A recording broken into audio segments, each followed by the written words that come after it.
I'm 57 years old, and I've been happily married to my sweetheart for 26 years. We'll call her Lucy. She wasn't just my wife. She was also my friend from college. We knew each other for a decade before tying the knot. We were friends for 2 years. Then I pursued her romantically for another year. The rest of our years together were filled with beautiful moments.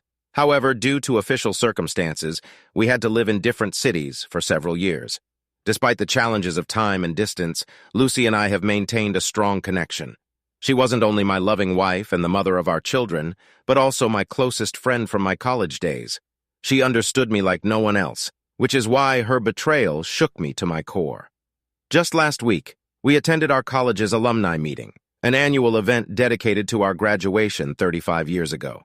It's a big event with famous singers and celebrities performing, eagerly anticipated by all alumni. This year, our group had the chance to reunite and see how our classmates had changed. Lucy and I were particularly excited because we were one of the few couples who found love in college and stayed together all these years. When we walked into the event, we were bursting with pride, ready to showcase our strong relationship. Still did I know that this excitement would lead me down the wrong path. We relished reuniting with our dear friends after many years apart. The atmosphere was lively and filled with laughter. We were savoring what felt like the height of happiness, but our joy was interrupted by the arrival of a familiar face. Let's call him Rick, a classmate who had always deeply admired Lucy. During her college years, Lucy attracted the attention of many with her intelligence and charm, and I wasn't the only one taken with her. However, Rick stood out because his pursuit of her was marked by a sincerity that went beyond simple flirting. Despite Lucy's lack of interest, Rick was determined to win her over and wasn't willing to give up. He persistently pursued her throughout his college years, even after learning about our relationship and her love for me.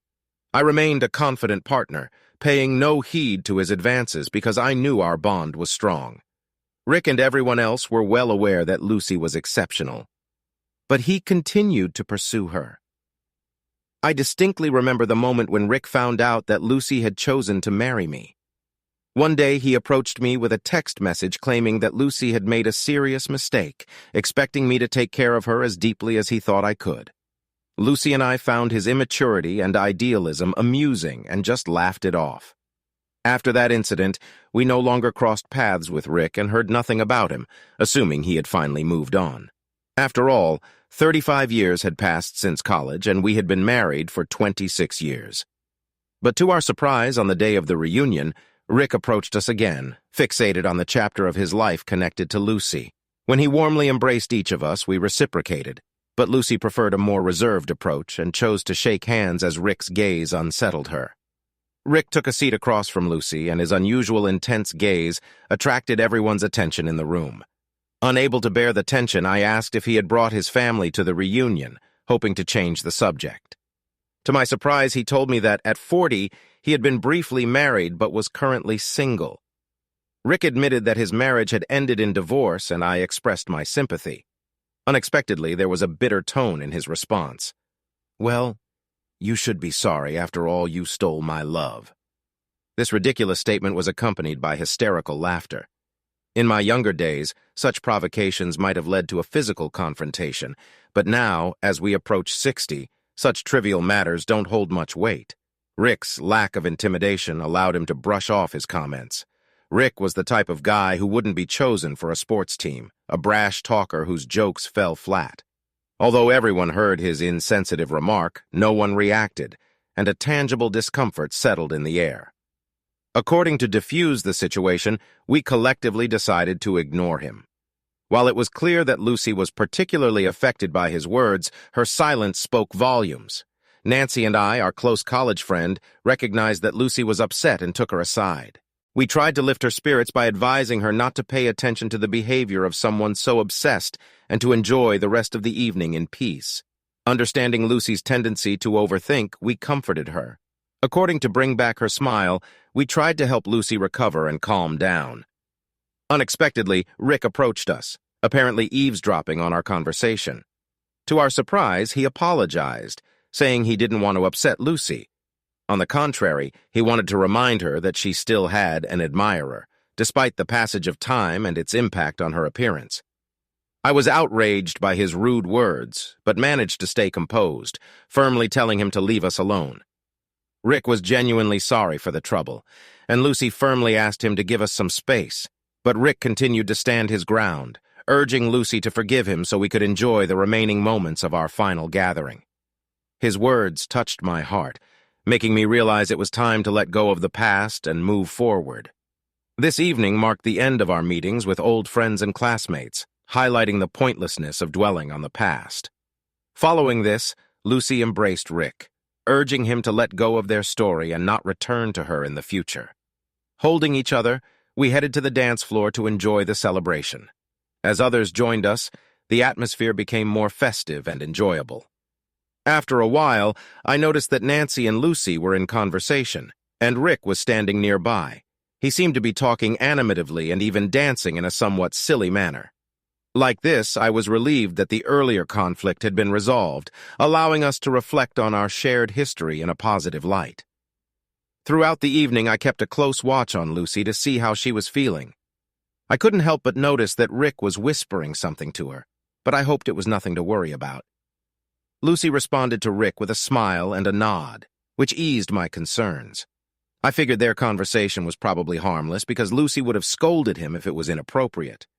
Having more confidence, I relaxed and enjoyed socializing with our friends and classmates. However, after about an hour, I realized that Lucy and Nancy were missing. At first, I didn't pay much attention because we were all catching up individually. But as time passed and they didn't return, I started to get worried. I actively began looking for them, growing increasingly concerned. I tried calling them, but they didn't answer, likely due to the loud music at the event. After waiting for about 30 minutes, Lucy finally showed up, but something seemed off. While her appearance remained the same, her behavior had inexplicably changed. She appeared like a completely different person, notably quiet and reserved, and she kept urging me to leave the event. Nancy joined us, but for the rest of the evening they didn't exchange a word, maintaining an awkward silence. Seeing that Lucy and Nancy avoided eye contact, I couldn't help but think they had a disagreement. I kept trying to get Lucy to explain why she seemed upset and wanted to leave early, but she stayed silent. Despite my desire to stay until the end of the party, Lucy's insistence on leaving forced us to cut the evening short. During the long journey home, Lucy stayed silent, and I grew increasingly concerned about her well-being. I asked her repeatedly about her condition, but she just said she was tired and needed rest. I was anxious because Lucy, who's usually full of energy, seemed upset for no apparent reason. Not knowing the cause of her distress, I was very worried. Hoping to understand what was going on, I mustered the courage to ask if Nancy was involved, but Lucy curtly replied with a no, without offering any further explanation. Realizing that she needed privacy, I decided to give her space and went about my business.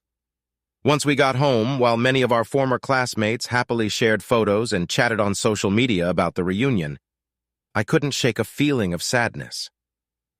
Knowing that this might be our last reunion, Lucy quietly got into bed and closed her eyes, as if she wanted to give the impression that she was already asleep. Exhausted, I finally got into bed around 2 o'clock in the morning and immediately fell asleep. I hadn't been asleep for long when Lucy woke me up, sobbing. Tears streamed down her face, and she sought comfort. I held her close, gently stroking her back, and asked if seeing old friends at the reunion had caused her emotional distress. She remained silent, continuing to cry. Understanding that words weren't enough, I held her tightly to show my support and understanding. Even though she didn't want to share her feelings, I allowed her to express her emotions, comforting her with my presence as she dealt with her worries. When her tears finally stopped, she confessed something that left me in shock. She admitted that she had cheated on me not just with anyone, but with Rick. I was speechless, unable to say anything. I was paralyzed, trying to process these revelations. Images and thoughts from the previous evening flooded my mind. The last time I saw Lucy, she was dancing with Rick and Nancy, forming an unexpected trio with them. When she returned from the party with a grim expression, insisting on leaving immediately, it became clear that Nancy was aware of what had happened, which explained her upset behavior. Feeling helpless and unable to speak, I froze in place. Sensing my inner turmoil, Lucy finally decided to reveal the truth. She said that while they were dancing, Rick began apologizing for putting her in an awkward situation, especially after she had rejected his advances multiple times. He then showered her with compliments, admiring her strength.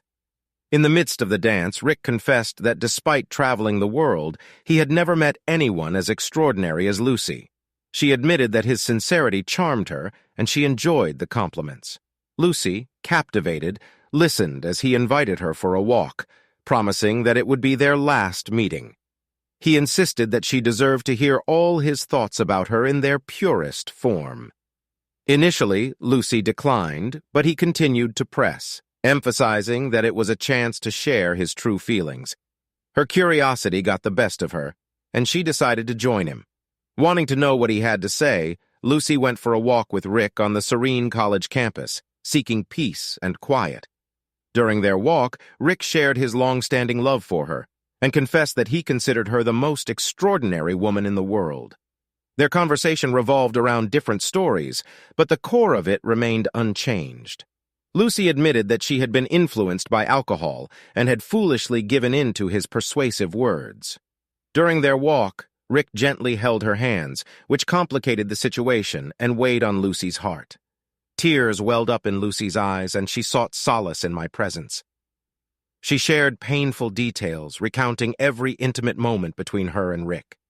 The weight of her confession hung heavily in the air, and each word cut deeper into my heart. She went into excruciating detail, including the moment when guilt suddenly halted their actions, compelling her to push him away. I felt utterly powerless, and I couldn't respond to her desperate plea. Trying to gather my thoughts, I asked Lucy for some time alone. Despite my request, she continued to cry and beg for forgiveness.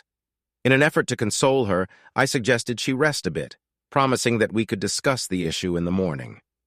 As she clung to me tightly, expressing her fear of losing our connection, I remained still with my eyes closed, lost in deep contemplation. My mind replayed the events, meticulously examining each detail until a particular moment stood out. I recalled Rick's unsettling, victorious smile when Lucy returned from their ill-fated meeting. At that time, I didn't grasp the significance of Rick's smile, but in hindsight I realized it was a triumph on his face, as if he had finally won Lucy over. This realization flooded me with anger and disgust, overwhelming any self-pity. Sharing a bed with Lucy at that point became unbearable. After watching her fall into a deep sleep following hours of tearful sobbing, I quietly left the bed and hastily packed my laptop, wallet, and other essentials into a backpack. The weight of my emotions was heavier than ever as I made the painful decision to leave our home. Despite everything, I couldn't deny the truth. I still loved her. After 26 years of marriage, I couldn't fathom life without her. Our marriage had given us a wonderful family, filled with love and cherished memories.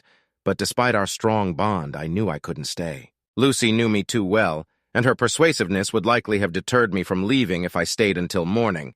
I sought refuge in a hotel and took the necessary steps to block her room and remove her from all social networks. Exhaustion overcame me as the sun rose and I fell into a deep sleep. By 8 o'clock in the morning, my phone rang incessantly with calls from our children who had no knowledge of the events between their parents. Lucy and I have 2 children, a 24-year-old son and a 21-year-old daughter, both currently attending college on the same campus. Reflecting on that fateful night, I now understand that my impulsive decision to leave Lucy had to be carefully planned. Pretending everything was normal after her betrayal was impossible. She was my best friend, and the core of my soulmate. Trying to act or deceive her would be futile since she knew me better than anyone else. The idea of Lucy's betrayal had never crossed my mind, so I hadn't prepared a plan for how to handle such a situation. When the children began calling me, I was caught off guard, not knowing how to respond to the truth that shattered our family. Realizing I needed to speak to at least one of my children before taking further action, I turned to my son, who typically approaches situations more calmly and maturely. With a heavy heart, I informed him that his mother had cheated on me the previous night, with someone from her past, an old lover, admirer, or maybe even a stalker. I explained that I needed time to sort things out and get my bearings. This revelation shocked him to the core. The idea that his own mother could act this way was incomprehensible. This made the situation even more painful.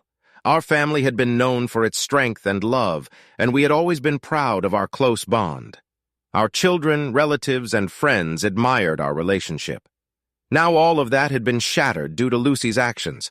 My son couldn't come to terms with the fact that his mother was capable of such behavior and kept insisting that there must be some misunderstanding between us. Desperate for answers, he kept pressing me for details, trying to understand how and why her betrayal had occurred.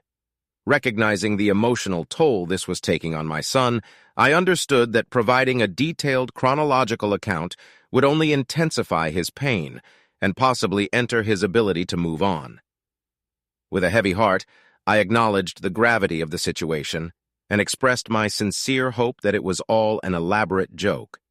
Sadly, I had to tell him that his mother had indeed confessed to her infidelity. Although he was 24 years old and had experienced heartbreak before, this betrayal hit him hard. Seeking understanding and trust, I asked him to promise to keep this information confidential until I was ready to share it with others. To diffuse the situation and avoid further questions and concerns, I informed my daughter that I would be away on a business trip for a while due to work-related stress. As a result, the calls from our children stopped. The situation was as follows. While my daughter believed I had left for work, my son and Lucy knew we were separated. In the following days, I dived into online research, seeking top lawyers and solutions to our situation. During this time, I stumbled upon a subreddit where men shared their experiences, dealing with issues similar to mine. As I delved into these online discussions, I found stories of people planning revenge on their unfaithful partners. Though I understood their anger, I couldn't fathom seeking revenge on Lucy. Deep down, my love for her remained unchanged. To deny that would be dishonest, but despite this love, I knew we could never be together again. Things had been shattered beyond repair, and reconciliation seemed impossible. It was painful, but our paths had irreversibly diverged. As I contemplated how to handle this challenging situation, I wasn't sure if I could overcome it. There were numerous matters demanding my attention: work, the well-being of our children, property issues, and more. Tomorrow I have a crucial meeting with a lawyer who will guide me through the legal aspects. Lucy and I are both management consultants, but in our early 40s, we left our stable jobs. Lucy pursued her passion for writing while I became a business consultant, primarily working with startups. As a self-employed consultant, I don't have a fixed workplace. This has led me to consider the possibility of Lucy showing up at my workplace. After careful thought, I realized that given my working situation, it might not be easy for Lucy to locate me. Although I occasionally work from home, I also visit clients' offices. Working with multiple clients simultaneously makes it challenging to maintain complete anonymity. Nonetheless, Lucy hasn't managed to track me down. Approaching our 60s made us contemplate retirement. We'd put a lot of effort into planning our future, including saving to buy a beachfront home in the countryside.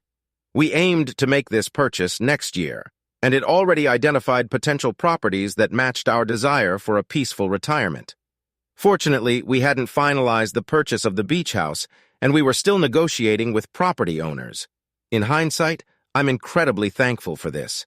If we had already bought the property, the situation would have been much more complicated. Just the thought is daunting. Meanwhile, Lucy has been persistent in trying to contact me since I decided to keep my distance. I consulted with a lawyer who advised me to inform our adult children about our separation. He also raised questions about property division, leading me to initially consider splitting it equally between Lucy and me. But upon reflection, I realized I needed to rethink my stance. Instead of seeking revenge by denying Lucy her share of our property, I decided to do the opposite. I believed she deserved her rightful half, as she had contributed as much as I had. However, I acknowledged that she also deserved the separation she sought. Having known Lucy for so long, I understood she'd be willing to give up her part of the property to reconcile and save our family. While the divorce papers were being prepared, I arranged a meeting with our children. I asked my son to discreetly bring my sister to a restaurant without revealing my presence. To my surprise, my daughter's reaction was intense when she saw me. She bombarded me with questions, including whether I had cheated on her mother after disappearing from her life. Seeing her in such distress, my heart sank, but I knew I had to stay calm for the sake of the children and the upcoming revelations. Gradually, I managed to reassure her that I hadn't been involved with anyone else. Then, with caution, I began revealing the truth in pieces. It was clear that my son already knew some of it, but my daughter was hearing the full story for the first time. Neither of them was prepared for what I had to say. My daughter's world crumbled when she learned her mother had cheated on me.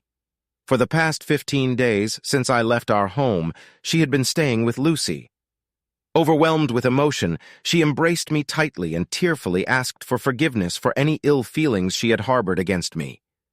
In a vulnerable moment, my children pleaded with me to consider giving our marriage another chance, but I remained firm in my decision to file for divorce. It was incredibly hard to see them cry, but they understood the depth of my pain and the importance of looking out for their own well-being.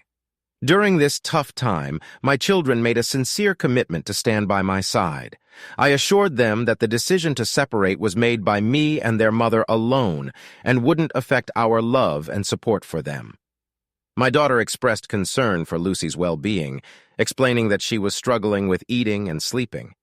She mentioned that Lucy had gone from crying spells to restlessness and had been calling me continuously, deeply saddened by my absence and searching for me in my clients' offices, but every client informed her that I hadn't shown up at their offices for the past 2 weeks. Sensing her mother's anxiety, my daughter bravely asked Lucy if something had happened between us that she needed to know about. Lucy responded with silence to her daughter's question, and tears continued to flow incessantly. Unable to calm down, my daughter went to her room, isolating herself and succumbing to waves of sadness. Recognizing the emotional blow this had dealt to our children, I asked my daughter to stay home and support her mother during the divorce process. As we discussed Lucy's actions, I felt our children changing. Their initial sadness gradually gave way to anger as they also felt betrayed by their mother's actions. They clearly bear the weight of the experiences and pain caused by the breakdown of our family. In this situation, we're all victims, but the blame for the destruction of our once strong family lies on one side. Despite the pain and betrayal caused by Lucy's actions, I'm determined not to let our children harbor hatred for their mother. On the contrary, I urge them to provide support during this difficult time. What happened next, however, was truly astonishing. A few days later, I received a message from Rick inquiring about Lucy's well-being. He brazenly stated that if I intended to divorce her because of her infidelity, then he was ready to intervene and take her for himself. In response, I made it clear that Lucy is a free woman who has the right to make her own choices. After our correspondence, I promptly blocked him, excluding any further contact with him from my life. Oddly enough, Rick's message didn't provoke much anger in me. I didn't want to be manipulated by this intruder. After all, I was never married to him, didn't love him, and didn't trust him. My deep connections were exclusively with Lucy, which is why her betrayal caused me such profound pain. It's not so much the feeling of insecurity that concerns me, but the emotional aftermath of her actions. If she wants to continue her relationship with Rick, it doesn't bother me. Since the divorce papers are set to be delivered today, I eagerly await my daughter's call to learn how Lucy reacted to this development. Meanwhile, I need to address a multitude of crucial issues, including property division, retirement planning, and ensuring the safety and well-being of my children. These tasks demand careful consideration and resolution as I work to establish a solid foundation for the future. Time has passed, and it was a challenging and stressful period as I worked to resolve various issues. I'm pleased to report that my divorce is now officially settled, but when Lucy received the divorce papers, her illusions about my temporary anger came crashing down. The reality of the situation hit her hard, and she struggled to come to terms with it. She had been living in a bubble, believing that my anger would eventually subside, and we would reconcile. However, once she received the documents, this fragile bubble burst, revealing the truth about our separation. She persistently requested a meeting with me before signing the divorce papers, convinced she could persuade me against it. She was right, and if I had agreed to meet her, her persuasive words and magnetic presence might have swayed me. Nonetheless, I decided to stand by my decision, prioritizing my emotional well-being. Conflicting emotions overwhelmed me. Despite still loving Lucy deeply and finding it painful to witness her deteriorating condition, I couldn't ignore the damage to our family and neglect my self-respect. I realized she had taken me for granted, destroying the foundation of our once strong love. As much as I wanted to save her from becoming a shell of her former self, I knew I couldn't continue living in such a toxic environment. My daughter contacted me, expressing concern about Lucy's fragile state and informing me that Lucy had been hospitalized due to depression. Additionally, the financial burden caused by her actions fell on her shoulders, further reinforcing my confidence that, despite the difficulty of watching her suffer, I had made the right decision for myself and our family's well-being. Lucy's refusal to take any medication or supplements to maintain her health worsened her condition, necessitating a switch to a liquid diet. Some might view my actions and apparent indifference to her deteriorating health as those of a ruthless and selfish person. They may question whether I truly loved Lucy. To such conclusions, I respond as follows. Without experiencing the profound pain of betrayal, it's challenging to fully grasp the depth of my suffering and the complexity of my emotions. Describing my love for Lucy as mere adoration would be an understatement. I cherished her, worshipped the ground she walked on, and was her biggest fan and soulmate. Nearly 3 decades together, she wasn't just the love of my life, but also the mother of our children. Rick, in his own way, was right.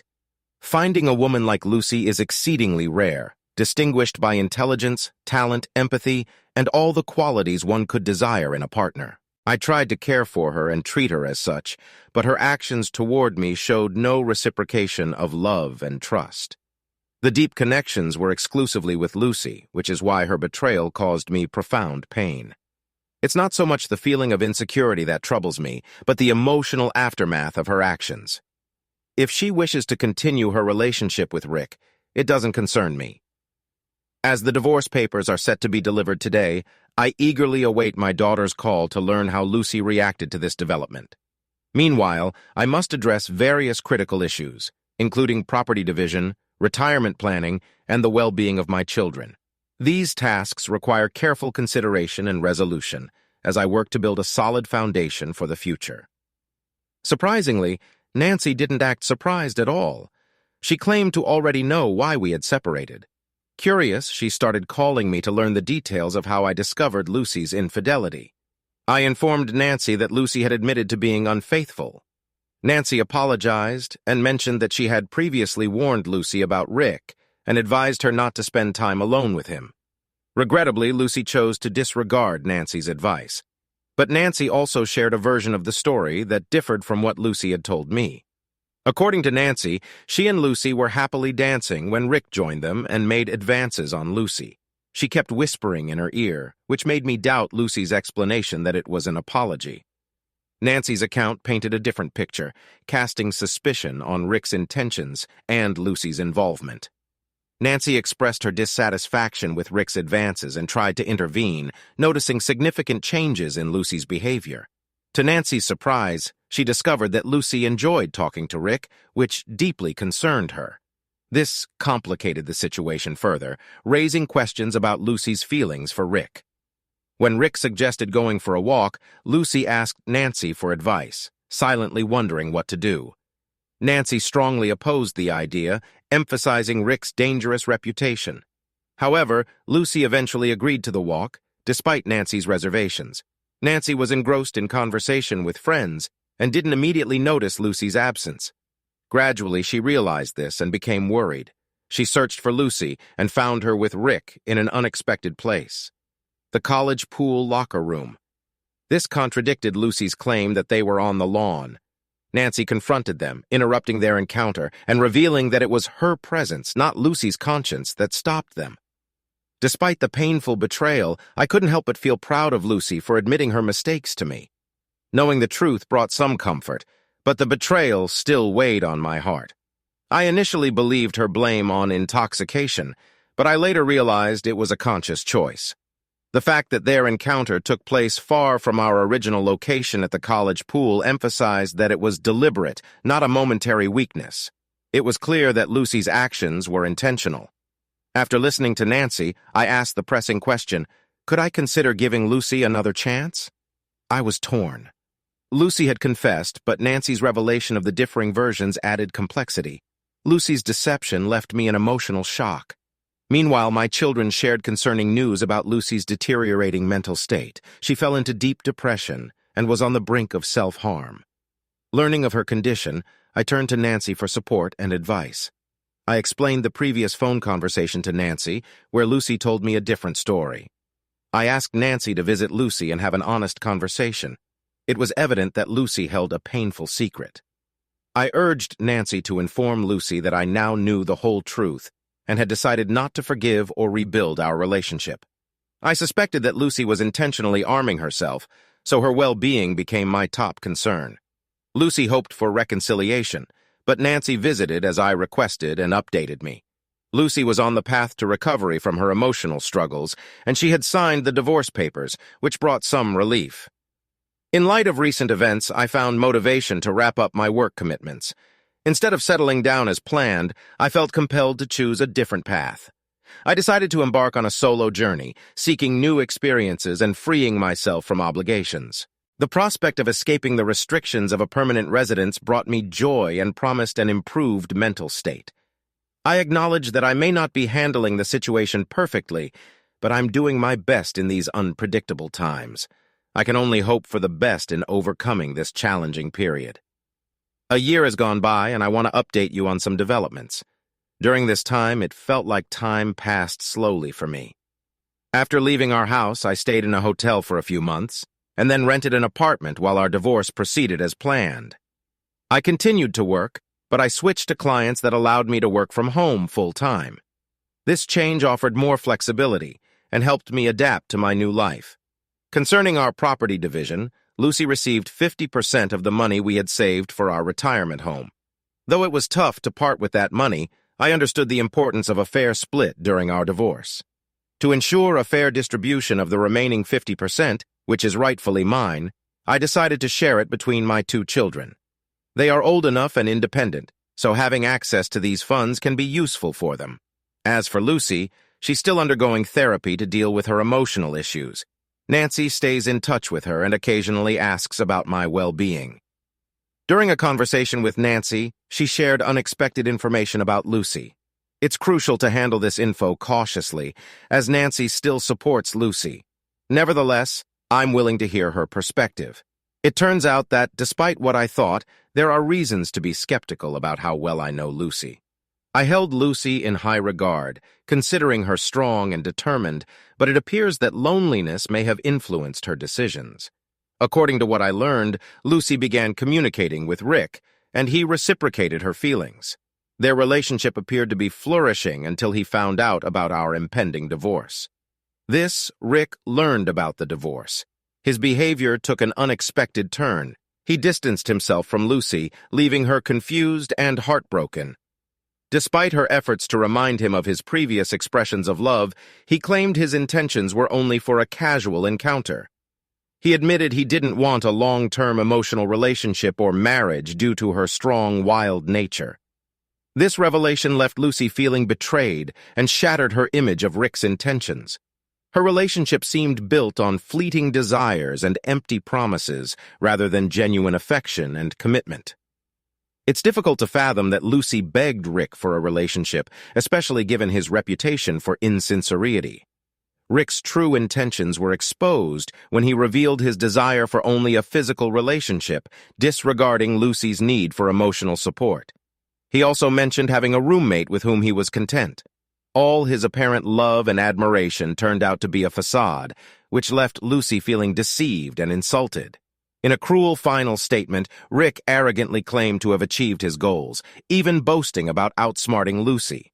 This revelation deeply unsettled Lucy, making her realize she had fallen for his lies and manipulations. A couple of weeks ago, I received an update on Lucy. My daughter had been living with her to provide companionship and support during her battle with depression since I left our home. However, after a year, my daughter reached her limit. Lucy's behavioral changes had become unbearable. Once emotionally strong, Lucy had transformed into a person filled with self-doubt and a constant need for attention. She had become unpredictable and unstable, displaying hysterical tendencies that strained others. Despite my daughter's best efforts, living with Lucy had become impossible. This was a stark contrast to the Lucy we once knew, highlighting the devastating impact of her actions and emotional experiences on her well-being. Lucy's mental state deteriorated, leading to delirium and confusion. She had turned into a controlling and possessive mother, frequently bombarding my children with phone calls if they didn't answer immediately. Whenever my daughter tried to address Lucy's stubborn behavior, Lucy became distressed and expressed her fear of losing them.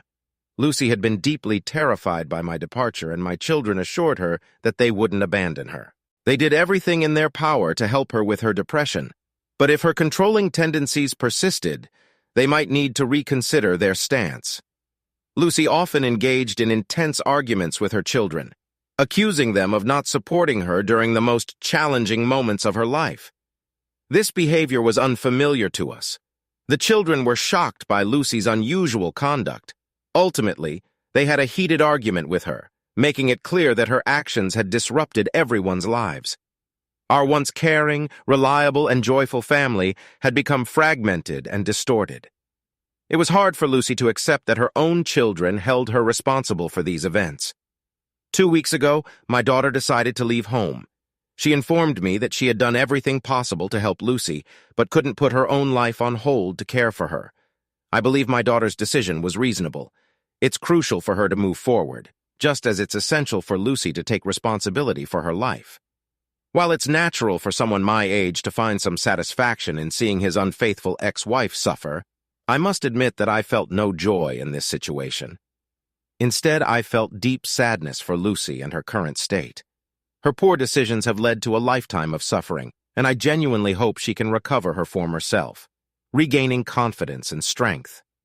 Over the past year, I've traveled to 4 different countries.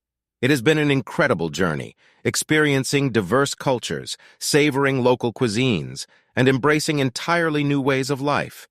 Initially, I was disappointed to deviate from my retirement plan, which involved being with Lucy. However, I've come to appreciate the opportunity to immerse myself in various cultures and lifestyles.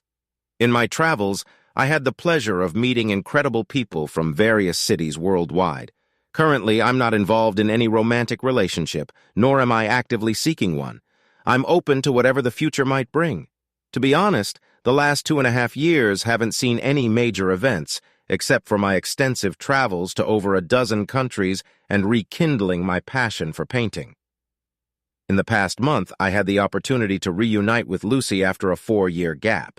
The reason for this unexpected encounter was my son's upcoming wedding. He found his life partner, and 2 months before the wedding, he wished for Lucy and me to meet the girl's parents. At first, I was hesitant, suggesting we meet at the wedding, but I eventually agreed to accompany Lucy to this significant event. I realized it wasn't about me, but my duty as a father. A week before the wedding, the girl's parents graciously hosted a dinner for us, although I had doubts initially. However, I decided to attend at the last moment. It was emotionally challenging to see Lucy there. I would have preferred it to be just the 2 of us. But I knew I had to be there for my son, and both he and his fiancée were thrilled to see me. Her parents left a wonderful impression as kind and hospitable people. When I met the girl's father, it felt like we immediately clicked. We had a great conversation about his business, but I won't dwell on those details because I assume you're more interested in the situation with Lucy. So, let's get to the point. When I entered the room, I noticed Lucy appeared visibly uneasy. Something had changed in her, a transformation in her eyes. She was no longer the woman I once knew, although she smiled politely. There was tension in her. It was evident that she had distanced herself from me over time. Despite the years that had passed, Lucy still had her characteristic long hair, a consistent feature of her character, but I couldn't help but notice that these 4 years seemed to have taken a toll on her more than I expected. As we sat at the table, it turned out that my son hadn't disclosed the nature of our past relationship to the girl's parents. This would be the first meeting for both sets of parents. While this detail interested me, I didn't anticipate any issues arising from it. Initially, Lucy was quiet in the company of others, but when she found a moment to speak to me alone, she commented on my appearance, noting that I looked healthier and more energetic. I agreed, and mentioned that I had intentionally removed all toxic elements from my life. This confession momentarily surprised her, and she discreetly looked around to ensure no one overheard our conversation. She curiously inquired about my current romantic status, but I deftly evaded the question, firmly stating that it shouldn't concern her. Without our conversation, I tried not to focus on her, but engaged with the other guests. When the evening drew to a close and it was time to bid farewell, I warmly embraced everyone present. As we were about to leave, I simply nodded to Lucy and casually told her to take care of herself. This took her by surprise, and she abruptly stood up as I said my goodbyes to others. Although things happened quickly, I believe the exchange didn't appear too awkward to the others. Surprisingly, the meeting with Lucy turned out to be quite straightforward. From her behavior, it seemed she was either startled by my presence or felt too uncomfortable for a more open conversation. Regardless of her thoughts, I found it uninteresting to delve further into this matter and departed from the gathering. As I was about to leave, my son walked me outside and kindly invited me to spend the next few days with him. Unfortunately, I declined his generous offer but promised to call him soon. With those words, I headed to my hotel. It's important to note that I no longer have a fixed place of residence. I frequently travel, and when I return, I usually stay in hotels. Transitioning to a nomadic lifestyle wasn't easy after 26 years as a devoted family man. However, over time, I grew accustomed to this adventurous way of life and have come to fully enjoy the freedom it brings. I'd like to share more news with you. I now have a life partner. 2 years ago, during a trip to Tokyo, I met Ashlyn, a 52-year-old woman who had recently left an abusive relationship and embarked on her first solo journey. Our paths crossed while climbing a mountain, and we formed a genuine connection. At that time, neither of us sought a romantic relationship, so we developed a deep friendship. After my stay in Tokyo, I was planning to go to South Korea, and she intended to explore Thailand. Surprisingly, we continued to communicate over the next few months, nurturing our friendship. Recognizing our compatibility, we mutually decided to plan our future adventures together. Over the past year and a half, we've embarked on various journeys, exploring more than 8 countries. We've become travel companions, prioritizing the bond that connects us over rushing into a romantic relationship. In fact, for the first 2 months of traveling together, we maintained a platonic relationship by mutual consent. We weren't in a hurry to know each other deeply, focusing on enjoying our discoveries and explorations while continuing to travel. My children were aware of Ashlyn's presence in my life, but chose not to inform Lucy about it, fearing it might trigger her depression. Upon arriving at the hotel, I phoned my son to explain why I declined his offer to stay with him. I told him that Ashlyn had joined me on this trip, and it wouldn't be fair to leave her alone. Additionally, I expressed my desire for Ashlyn to attend the wedding as my partner. Although my son liked the idea, he also expressed concern about Lucy's potential reaction.